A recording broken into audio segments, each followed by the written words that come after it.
How to delete API key on MEXC app. Let's go ahead and start the video. Open MEXC app on your device. You'll be seeing this type of interface. If you have not created an API key, go ahead and look at our previous videos on how you can create an API key. This is for deleting it. So go ahead and click on the profile icon on the top left hand side.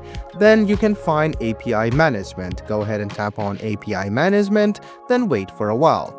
Once you wait for a while, what you need to do is scroll all the way down, and if you had created an API key before, it will be shown like this. To delete the API key, you can find delete option, go ahead and tap on delete and click on confirm.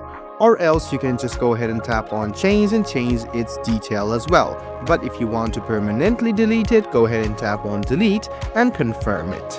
So guys, this is how easy it is to delete the API key on MEXC app. I hope this video was helpful for you. Like the video, subscribe to the channel and do hit the bell button for more.